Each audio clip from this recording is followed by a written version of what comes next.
दोस्तों, welcome back to my YouTube channel. आपका हमारे यूट्यूब चैनल पे स्वागत है।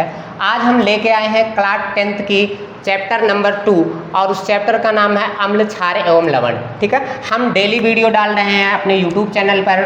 आपकी विज्ञान की क्लासेस सीक्वेंस वाइज लगातार चैप्टर वाइज चल रही हैं। आप विद्याधाम चैनल को सब्सक्राइब करिए, विद्याधाम 10th को, और जैसे ही आप विद्याधाम 10th चैनल को सब्सक्राइब करके उसकी प्लेलिस्ट में जाते हैं तो प्लेलिस्ट में आपकी विज्ञान की लगभग 2 से 3 चैप्टर आपकी खत्म हो चुकी हैं, जिसमें से आपका 8-10 वीडियो आ चुकी है। आज हम लोग स्टार्ट करते हैं अम्ल, क्षार एवं लवण। अम्ल, क्षार एवं लवण को हम लोग पूरे मक्खन तरीके से जो है यहाँ पे समाप्त करने वाले हैं। तो पहला इसके हेडिंग है अम्ल। अम्ल क्या होता है, पहले हम लोग इसकी डिफिनीशन देख लेते हैं। शुरू से अंत तक बने रहिएगा। हम लोग देखते हैं अम्ल क्या होता है। अम्ल स्वाद में क्या होते हैं? अम्ल स्वाद में खट्टे होते हैं। अम्ल स्वाद में खट्टे होते हैं। अम्ल स्वाद में कैसे होते हैं? खट्टे होते हैं तथा ये नीले लिटमस पत्र को क्या कर देते हैं? लाल कर देते हैं। जैसे हम इसकी ट्रिक, अगर नीले लिटमस हमको याद नहीं है तो अनिल लिखा जाता है, अनिल। अम्ल जो होते हैं वो नीले लिटमस पत्र को क्या कर देते हैं? लाल कर देते हैं। तो अम्ल जो होता है वो स्वाद में खट्टे होते हैं, तथा नीले लिटमस पत्र को नीले लिटमस पत्र को लाल कर देते हैं। लिटमस पत्र को लाल कर देते हैं। ये होता है अम्ल की डिफिनीशन। अगर आपको ये पेपर में जैसे आ जाता है नीले लिटमस पत्र को लाल करता है कि नीला करता है, अगर आप भूल जाते हैं तो यहाँ ट्रिक रूप में आप याद कर सकते हैं अनिल। ट्रिक रूप में आप लोग याद कर सकते हैं अनिल। आ मतलब होता है अम्ल,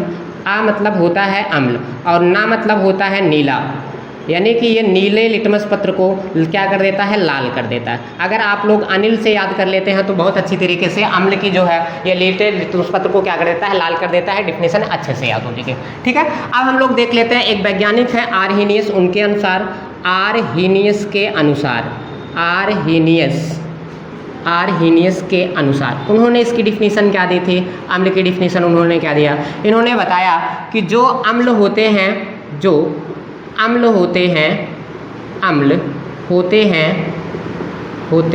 वो जलीय विलयन पर H+ आयन देते हैं। वो जलीय विलयन में H+ आयन देते हैं। अगर आपके पेपर में आ जाता है, और कई बार आया है, कि आप बताइए कि आर्हेनियस के अनुसार कि अम्ल का जो डिफिनीशन क्या होता है, तो आप लोग सीधे बोलेंगे जो अम्ल होते हैं वो जलीय विलयन में कौन सा आयन देते हैं? H+ आयन देते हैं। ठीक है, जैसे हम लोग उदाहरण में बात करते हैं, जैसे अगर हम लोग दिल ले लें, ये इसको हम किसी भी अम्ल को अगर जल में घोलते हैं तो वो H+ आयन में टूट जाता है। ठीक है, हम लोग अगला देख लेते हैं अम्ल के प्रकार। अगली हेडिंग है आपकी अम्ल के प्रकार। अम्ल कितने प्रकार के होते हैं? मुख्यतः अम्ल 2 प्रकार के होते हैं। मुख्यतः अम्ल जो होते हैं वो 2 प्रकार के होते हैं। एक आपका होता है प्रबल अम्ल, पहला आपका होता है प्रबल अम्ल, और दूसरा आपका जो होता है वो होता है दुर्बल अम्ल। दूसरा क्या होता है? दुर्बल अम्ल। प्रबल अम्ल क्या होते हैं? वो ऐसे अम्ल जो जलीय विलयन में घुलने पर आसानी से H+ आयन दे देते हैं, उसको हम लोग बोलते हैं प्रबल अम्ल। प्रबल अम्ल क्या होता है कि ऐसे अम्ल जो जलीय विलयन में घुलने पर आसानी से H+ आयनों में टूट जाते हैं, उसे हम लोग बोलते हैं प्रबल अम्ल। और दुर्बल अम्ल इसका जस्ट उल्टा, ऐसे अम्ल जो जलीय विलयन में घुलने पर आसानी से H+ आयन नहीं देते हैं, उसको हम लोग बोलते हैं दुर्बल अम्ल। तो डिफिनीशन लिख देते हैं प्रबल अम्ल की। ऐसा अम्ल जो जलीय विलयन में घुलने पर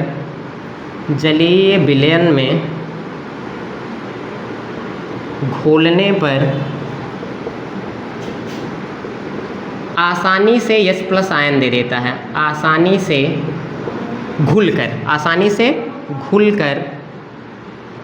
H+ आयन दे देता है, उसे प्रबल अम्ल कहते हैं। उसे हम लोग क्या बोलते हैं? प्रबल अम्ल कहते हैं। जैसे अगर हम लोग उदाहरण में देखें, प्रबल अम्ल का उदाहरण क्या क्या होता है, तो इस प्रबल अम्ल के उदाहरण होते हैं, जैसे आपका हो गया H2SO4 और HCl, NaCl तो ये आपका वो है, HCl हो गया, HNO3 हो गया, HNO3, ये सब आपके आते हैं प्रबल अम्ल के अंतर्गत। ठीक है, हम अगला देखते हैं दुर्बल अम्ल। दुर्बल अम्ल क्या होता है? ऐसे अम्ल जो जलीय विलयन में घुलने पर पूर्णतः नहीं घुलते हैं। ठीक है, चाहे इसी के हिसाब से डिफिनीशन दे दें, चाहे हम लोग ऐसे भी लिख सकते हैं कि ऐसे अम्ल जो जलीय विलयन में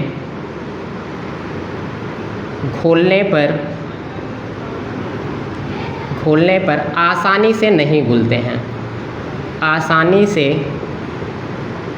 घुलते हैं, वे दुर्बल अम्ल कहलाते हैं। अच्छा, अगर हम लोग ट्रिक रूप में याद करें कि दुर्बल अम्ल क्या होते हैं, जितने भी प्राकृतिक में जितने भी अम्ल पाए जाते हैं वो सभी दुर्बल अम्ल हैं। जैसे दुर्बल अम्ल में हम लोग उदाहरण में लिख सकते हैं, जैसे में CH3COOH, जैसे आपका पहला हो गया CH3COOH, और आप दूसरे में लिख सकते हैं HCOOH, आप अगला लिख सकते हैं HCOOH इत्यादि। मतलब एक ट्रिक के रूप में भी याद कर सकते हैं कि अगर जिसके पीछे COOH लगा है वो सारे लोग किसके अंतर्गत आएंगे? दुर्बल अम्ल के अंतर्गत। ठीक है, एक बार शुरू से लेकर अंत तक हम लोग फिर से रिवाइज करते हैं। अम्ल क्या होता है, साथ साथ रिवाइज करते चलिएगा और नोट्स अच्छे तरीके से बनाते चलिएगा।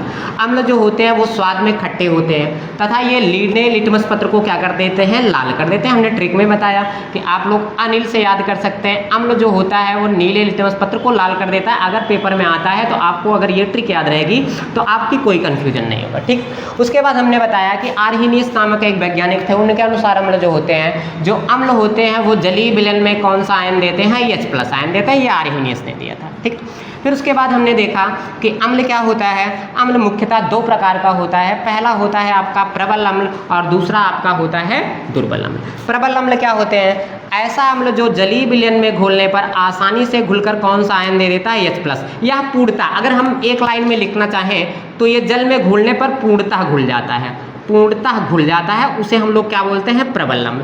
वही लिखे हैं, ऐसा अम्ल जो जलीय विलयन में घुलने पर आसानी से घुलकर H+ आयन दे देता है उसको हम लोग बोलते हैं प्रबल अम्ल। प्रबल अम्ल क्या होते हैं? H2SO4, HCl और HNO3, ये सब किसके अंतर्गत आते हैं? प्रबल अम्ल के अंतर्गत। ठीक है, हम लोग अगला देखे हैं दुर्बल अम्ल क्या होता है। ऐसे अम्ल जो जलीय विलयन में घुलने पर आसानी से नहीं घुलते या नहीं ही घुलते हैं, उसको हम लोग क्या बोलते हैं? दुर्बल अम्ल। हमने ट्रिक रूप में बताया कि जितने भी प्राकृतिक अम्ल हैं वो प्राकृतिक अम्ल जितने भी आते हैं वो किसके अंतर्गत आते हैं? दुर्बल अम्ल के अंतर्गत। जैसे हमने बताया CH3COOH, HCOOH इत्यादि। मतलब एक ट्रिक के रूप में और भी याद कर सकते हैं, जिसके पीछे COOH लगा है वो सभी किसके अंतर्गत आएंगे? दुर्बल अम्ल के अंतर्गत। इतना आप लोग अपने नोट्स में लिख लीजिए या स्क्रीनशॉट मार लीजिए, फिर हम लोग आगे चलते हैं अम्लों के भौतिक गुण पर।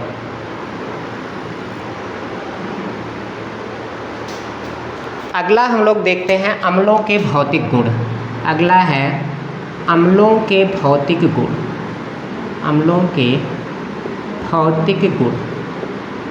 इसके भौतिक गुण क्या होते हैं? वो निम्नलिखित होते हैं। पेपर में आपसे पूछ लिया जाएगा कि अम्लों के भौतिक गुण क्या क्या होते हैं। तो पहला होता है अम्ल स्वाद में क्या होते हैं? खट्टे होते हैं। अम्ल स्वाद में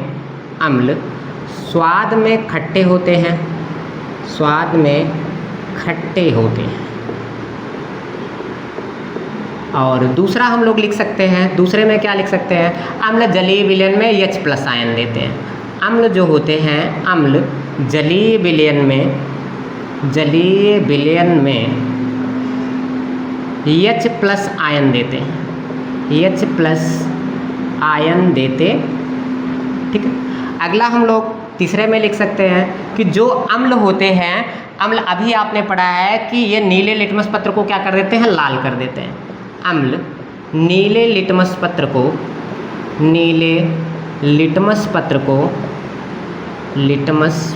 को लाल कर देते हैं। कैसा कर देते हैं?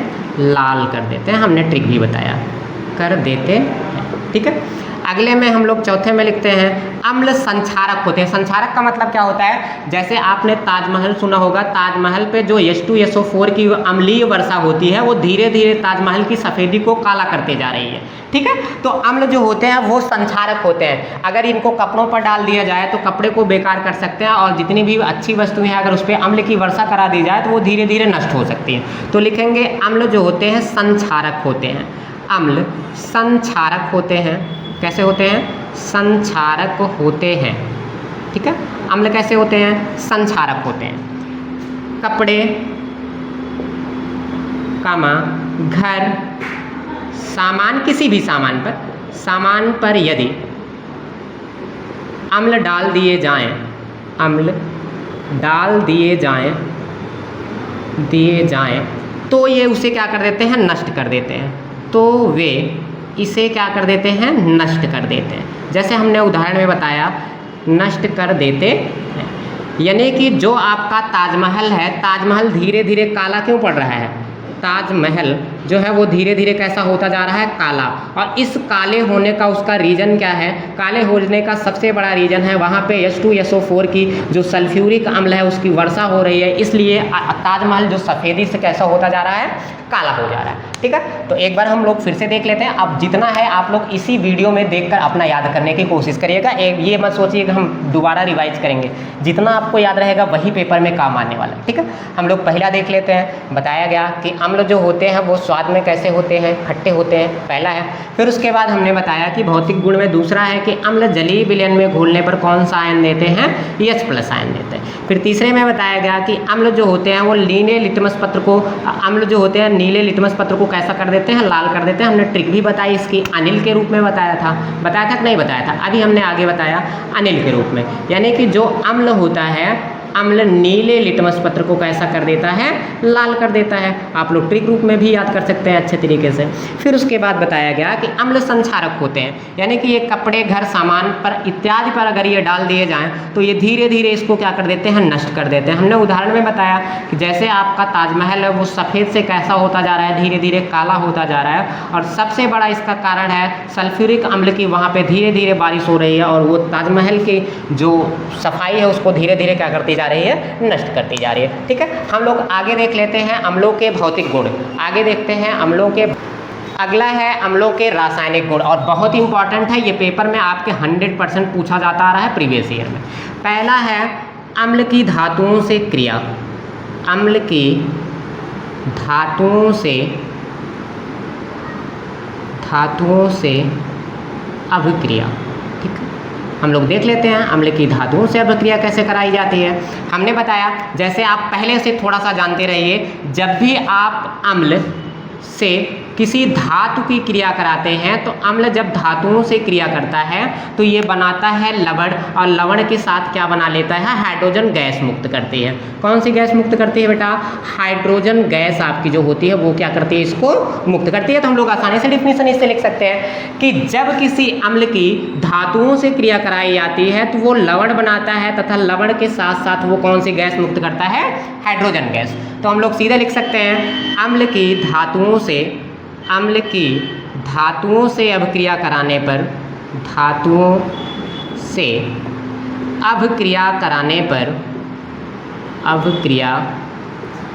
पर, लवण तथा जल बनता है। लवण तथा हाइड्रोजन गैस मुक्त होती है। लवण तथा हाइड्रोजन गैस मुक्त होती है, यानी कि लवण बनता है और उसके साथ आपकी कौन सी गैस मुक्त होती है? Hydrogen gas. आपको अगर ये वाला एक लाइन में याद है तो आप आसानी से डिफिनीशन बना सकते हो। हम लोग जैसे उदाहरण में देख लेते हैं, जैसे में हम लोग ले लेते हैं कोई भी अम्ल ले देते हैं, जैसे हम ले लिया HCl, और कोई भी हम लोग धातु ले लेते हैं, जैसे हमने ले लिया मैग्नीशियम, तो हम लोग इसका बना लेते हैं। पहले MgCl बनाएगा, यानी कि MgCl कोई चीज़ होती नहीं, MgCl2 होता है। MgCl2 होता है तो हमें पता है पहले यहाँ पे लवण बनेगा और लवण के साथ कौन सी गैस मुक्त हो जाएगी? Hydrogen gas. तो हम लोग यहाँ से H2 निकाल लेते हैं, बस ये बन गया आपका। यानी कि जब हम लोग अम्ल की धातु से क्रिया कराए तो मैग्नीशियम क्लोराइड बनाया, उसके साथ ये बना लिया हाइड्रोजन गैस। अब अगर जिसको बैलेंसिंग करने नहीं आता वो सारे लोग एक चैप्टर पढ़े होंगे, अगर नहीं पढ़े हैं इसके बाद हम लोग सीक्वेंस वाइज चैप्टर लेके आते रहे हैं, आप लोग प्लेलिस्ट में जाकर अवश्य एक बार चेक करिएगा। ठीक है, आप लोग इसको लिख लीजिए। फिर हम लोग अगला देख लेते हैं, इसके बाद दूसरे वाले अम्ल के साथ धातुओं की अभिक्रिया के बाद हम लोग देख लेते हैं अम्ल की जब धातु कार्बोनेट या हाइड्रोजन कार्बोनेट से क्या कराते हैं? अभिक्रिया कराते हैं। ठीक है, दूसरा है आपकी हेडिंग, दूसरी हेडिंग हम लोग ले लेते हैं। दूसरी हेडिंग है धातु कार्बोनेट तथा, दूसरी है धातु कार्बोनेट तथा हाइड्रोजन कार्बोनेट से अभिक्रिया, हाइड्रोजन कार्बोनेट से अभिक्रिया, यानी कि जब हम लोग किसकी अभिक्रिया कराते हैं, जब अम्ल की हम धातु कार्बोनेट या धातु हाइड्रोजन कार्बोनेट से अभिक्रिया कराते हैं तो ये लोग क्या बनाते हैं, हमने बताया। आप एक लाइन में याद करिए, जब धातु कार्बोनेट हो, धातु कार्बोनेट प्लस इसके साथ हम लोग क्या ले लें, अम्ल ले लें, तो ये लोग क्या बनाते हैं, ये लोग बनाते हैं लवण बनाएंगे, लवण के साथ साथ ये लोग जल बनाएंगे, जल के साथ साथ ये लोग कौन सी गैस बाहर निकालेंगे, कार्बन डाइऑक्साइड। कौन सी गैस निकालेंगे, डाइऑक्साइड, ठीक है। यानी कि जब हम धातु कार्बोनेट को अम्ल से क्रिया कराते हैं तो लवण तथा जल के साथ ये कौन सी गैस बाहर निकालता है, कार्बन डाइऑक्साइड गैस। तो हम लोग एक ही लाइन में याद कर सकते हैं, कोई दिक्कत नहीं है यहाँ से। चलिए हम लोग इसकी डिफिनीशन लिख लेते हैं इसी के आधार पर, यानी कि अम्ल की धातु कार्बोनेट से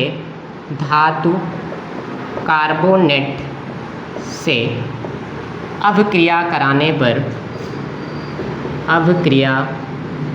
कराने पर लवण तथा जल के साथ हाइड्रोजन गैस मुक्त होती है। हाइड्रोजन नहीं, carbon dioxide gas, carbon dioxide gas मुक्त होती है, ठीक। कार्बन डाइऑक्साइड गैस मुक्त होती है, डाइऑक्साइड गैस मुक्त होती है। जैसे हम लोग उदाहरण में लिख लेते हैं CaCO3 ले लेते हैं ना, कैल्शियम कार्बोनेट प्लस इसके साथ हम लोग ले लेते हैं हाइड्रोक्लोरिक अम्ल, ठीक है। अब ये लोग क्रिया करे हैं, ये धातु कार्बोनेट ही है, कैल्शियम कार्बोनेट है कि नहीं है, और हाइड्रोक्लोरिक अम्ल है, इसको हम लोग अब क्रिया कराते हैं तो ये बना लेता है कैल्शियम क्लोराइड CaCl2। यहाँ से Ca निकलेगा और यहाँ से Cl निकलेगा, ये बना लेंगे CaCl2। फिर उसके बाद ये लोग क्या बनाते हैं, जल, हमें पता ही है। उसके बाद हम बनाते हैं ये लोग कार्बन डाइऑक्साइड गैस। हम लोग बैलेंसिंग कर लेते हैं, यहाँ से 2 से गुणा करा के, अब तो सारे लोग बैलेंस ही है, ठीक है। तो ये ऐसे बनाते हैं, यानी कि जब इन लोगों को धातु कार्बोनेट से अम्ल की अभिक्रिया कराई जाती है तो वो लवण बनाते हैं, लवण के साथ साथ जल बनाएंगे और जल के साथ कौन सी गैस बाहर निकालेंगे, कार्बन डाइऑक्साइड गैस, ठीक है। आप लोग एक बार इसको लिख लीजिए, फिर हम लोग तीसरे पे चलते हैं। एक और बच रहा है अम्लों के रासायनिक गुण, आज अम्ल खत्म करते हैं, ठीक है। चलिए मिटा लेते हैं।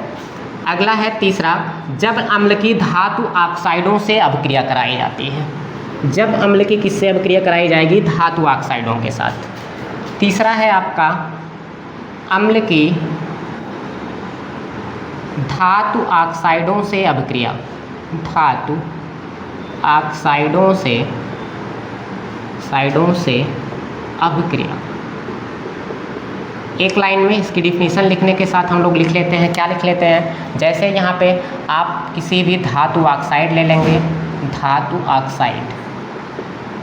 ऑक्साइड के साथ आप कोई अम्ल ले लेते हैं, तो ये लोग बनाते क्या हैं, लवण बनाएंगे और लवण के साथ साथ ये लोग क्या बनाएंगे, जल बनाएंगे। यानी कि जब भी हम किसी धातु ऑक्साइड के साथ अम्ल की क्रिया कराते हैं तो वो लोग लवण बनाते हैं, लवण के साथ साथ आपका क्या बनाएंगे, जल। तो हम लोग इसी से डिफिनीशन लिखते हैं, यानी कि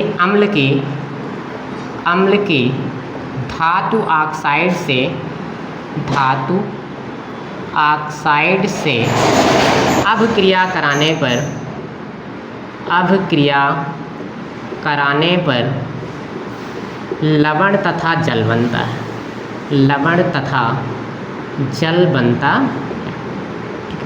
हम लोग लिख लेते हैं इसके, जैसे उदाहरण लिख लेते हैं, कैल्शियम ऑक्साइड ले लें प्लस इसके साथ HCl ले लें, ठीक है, हाइड्रोक्लोरिक अम्ल, तो ये बना लेगा CaCl2 बनाएगा और उसके साथ जल निकालेगा H2।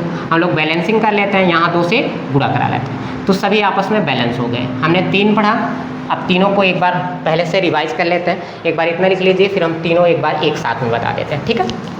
चलिए तीनों एक साथ रिवाइज करते हैं। अम्ल के रासायनिक गुण में पहले हमने पढ़ा किसके साथ अभिक्रिया, पहला दूसरा तीसरा करके हम लोग ऐसे सीक्वेंस में बना ले रहे हैं, पहला है, दूसरा है और ये तीसरा है। यानी कि जब अम्ल धातुओं से क्रिया करता है, पहले अम्ल किससे क्रिया करेगा, धातु से। जब इनकी धातुओं से क्रिया कराई जाती है तो ये लोग क्या बनाते हैं, लवण बनाते हैं और लवण के साथ कौन सी गैस बाहर निकालते हैं, हाइड्रोजन गैस।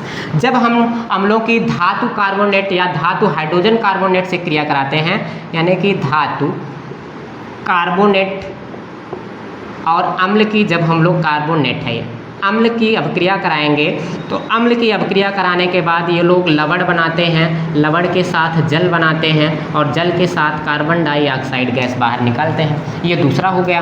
हमने तीसरा बताया कि जब ये लोग धातु कार्बोनेट से सिर्फ क्रिया करते हैं, जब ये धातु कार्बोनेट से क्या करते हैं, अभिक्रिया करते हैं। कौन की अभिक्रिया करता है, अम्ल अभिक्रिया करते हैं अम्ल। तब ये लोग क्या बनाते हैं, ये लोग लवण बनाएंगे और लवण के साथ क्या बनाएंगे, जल बनाएंगे। इसी पे हम लोग वीडियो को एंड करते हैं और इसी के बाद हम लोग कल लेके आएंगे हम लोग क्या, अम्ल क्षार के लवण में अगला लेके आएंगे हम लोग क्षार अम्ल। आपका यहीं पे समाप्त होता है। चैनल को सब्सक्राइब करिए और डेली वीडियो आपके यूट्यूब चैनल पे पड़ती है तो सब्सक्राइब करके जितने भी वीडियो आती हैं बेल आइकन को दबाइए ताकि आप तक पहुँचे। धन्यवाद।